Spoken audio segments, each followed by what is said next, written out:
Es decir, repensar los sistemas educativos implica repensar el currículum. El currículum refleja la sociedad que todos nosotros queremos construir, refleja la sociedad que ustedes quieren tener para el futuro. Y esa definición de sociedad no se puede hacer solamente del sistema educativo. Tienen que ser conectados los empresarios, los sindicatos, la sociedad política, la diversidad de actores e instituciones. No hay construcción curricular posible de espalda a la sociedad. Por eso hay que poner y jerarquizar la idea de elaborar un currículum en su proceso de construcción societal. Y para eso hay 5 roles que nos parece básico que cumple el currículum. El currículum define finalidades y orientaciones educativas, le da contenido a la política educativa. Ese es uno, no es el único, pero es un instrumento de la política educativa, fundamental. Segundo, el currículum operacionaliza los planes de acción pedagógicos y administrativos. La idea que un currículum es la administración pedagógica y administrativa, es decir, la conjunción de lo administrativo y lo pedagógico como parte de un modelo de escuela. Alguna vez lo hemos discutido con el amigo Darwin, el tema de cómo esto implica un modelo de escuela distinto, donde se articula lo pedagógico y lo administrativo de una manera diferente. Es decir, el currículum no es solo sobre lo pedagógico, es también sobre lo administrativo. Es el gerenciamiento del currículum que tiene que estar también en la discusión. Por eso el tiempo de instrucción es una área fundamental en el gerenciamiento de un modelo de centro educativo. Tercer elemento es que el currículum asegura la coherencia entre los planes de acciones pedagógicos y administrativos con las orientaciones educativas. Hay coherencia. Muchas veces las políticas educativas van por un lado y el currículum va por otro. O bien porque la política educativa no existe, o bien porque la política educativa es muy débil, o bien porque muchas veces la política educativa no las entienden los curriculistas, ni tampoco los curriculistas son entendidos por los políticos educativos porque manejan lenguajes y vocabularios totalmente distintos. Los curriculistas se enredan en conceptos muchas veces y los tomadores de decisiones consideran que el currículum es algo muy difícil de actuar y operar y por lo tanto prefieren poner mucho más la mirada en hacer escuelas o en dar textos, porque eso es políticamente más manejable en el corto plazo. Las modificaciones curriculares no son políticamente manejables en el corto plazo de un gobierno. Y eso es parte de la discusión sobre calidad democrática. Si ustedes nos preguntan qué hace finalmente la diferencia de por qué Finlandia obtiene los resultados educativos que obtiene, yo diría que no están los recursos que tiene. No es de los países que invierta más en educación, invierte, por supuesto, 6-7% del producto, pero no es de los países de Europa más altos. Pero no es la diferencia solo ahí.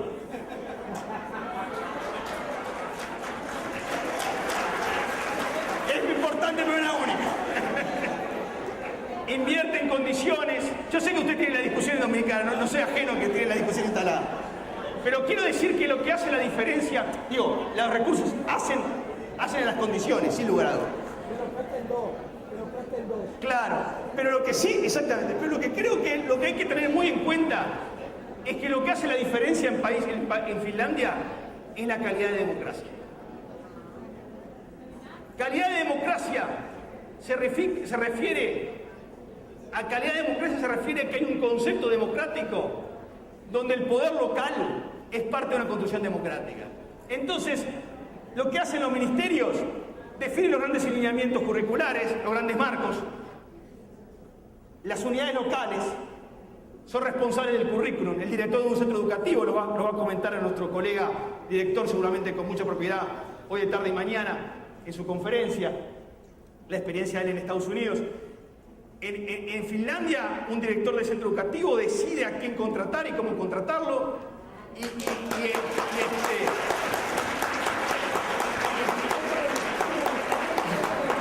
Y decide contratarlo y también tiene que rendir cuentas, porque la rendición de cuentas de un docente en Finlandia no es solo la rendición de cuentas frente al director, es frente a la comunidad. Porque si el docente no es buen docente en el sentido, es la comunidad que lo penaliza. Porque el poder está en los niveles locales. Y ahí hay un concepto democrático.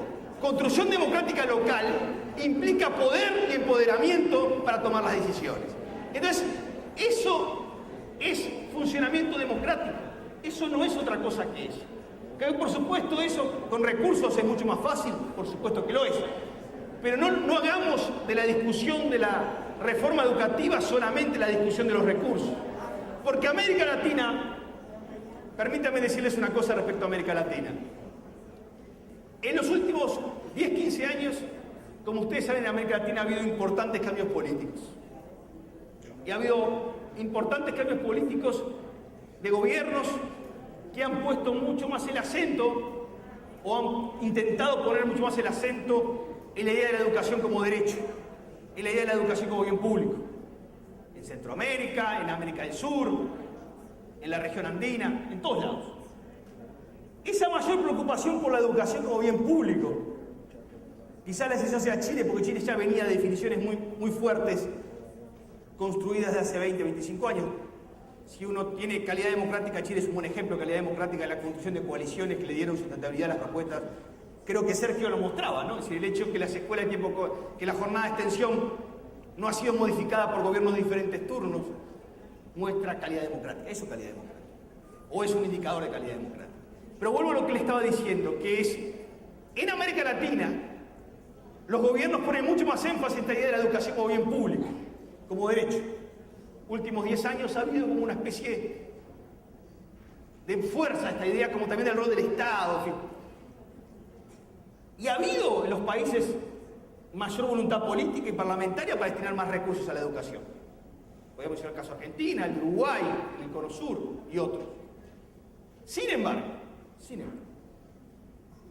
si bien América Latina incrementó en su conjunto, en casi todos los países, el volumen de recursos destinados a la educación y aumentó la participación de la educación en relación al producto, los resultados obtenidos no guardan ninguna correspondencia con los recursos dados. Por eso yo quise empezar por definir formatos de discusión de reformas. Porque entiendo que poner más recursos en los formatos tradicionales nos va a seguir generando desencanto, desánimo e impotencia. América Latina ha aumentado los recursos en educación, y eso hay que decirlo con claridad. Uno lo puede ver y lo puede evidenciar, pero eso no se ha correspondido con una mejora en los resultados. Entonces, en el tema curricular, diríamos que para terminar esta primera parte, currículum tiene también que ver con la formación de la persona en armonía con su ambiente. El currículum también es una manera de que la persona tenga una vida amigable con el ambiente en que vive, con su ambiente familiar, social. Y por último, el currículum también tiene que adaptar permanentemente el sistema educativo a demandas y expectativas globales, nacionales y locales. Hoy por hoy el concepto que se maneja es que el currículum es lo local. Los currículums son construcciones y desarrollos locales bajo miradas globales, bajo miradas abiertas al mundo. No hay discursos globalizantes, no hay currículos globalizantes, como tampoco hay currículums únicamente localistas. Un currículum tiene que tener una manera de congeniar e integrar expectativas y realidades que provienen de lo global, de lo nacional, de lo local. Y esa construcción es muy complicada. El currículum hoy tiene que tener esa mirada global, pero también tiene que tener la capacidad de que esa mirada global tenga pertenencia local. Pero no se puede quedar solamente en lo local, porque si no estaría fuera del mundo. ¿Ves? Un poco lo que menciona curriculista, educador, compatriota de Sergio, Christian Cox, que él dice la combinación óptima de contexto y contenido. Un currículum que pone el énfasis en los contenidos fundamentales mirando los contextos. Es decir, no nos cerremos al mundo,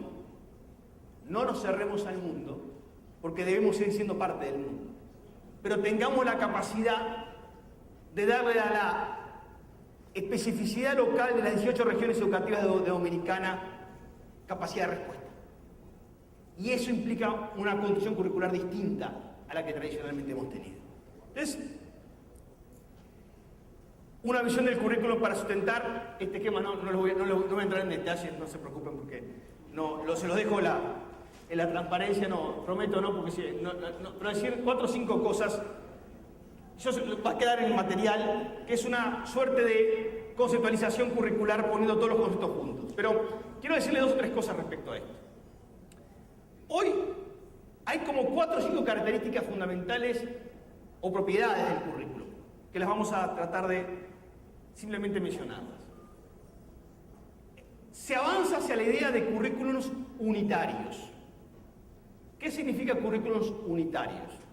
Significa currículos que establecen marcos curriculares comunes a diferentes niveles, primaria, media, inicial. O sea, ya no se habla tanto del currículum de primaria o del currículum de media, sino se habla del currículum por ciclos etarios. Por ejemplo, Escocia está desarrollando, lo llaman ellos, un currículum para la excelencia, que es un currículum para las edades de 13 a 18 años. Es decir, la tendencia en el mundo es a no tener currículum por subniveles. Entonces, una pregunta que ustedes se podrían hacer: ¿el modelo de escuela de tiempo completo se inscribe dentro de un marco curricular común a la primaria, a la media, a la inicial, a la formación docente? Eso es bien importante, porque los marcos curriculares son los acuerdos fundamentales sobre los ejes de formación, transversales a los diferentes niveles, sobre los contenidos fundamentales y sobre algo que es fundamental en la educación.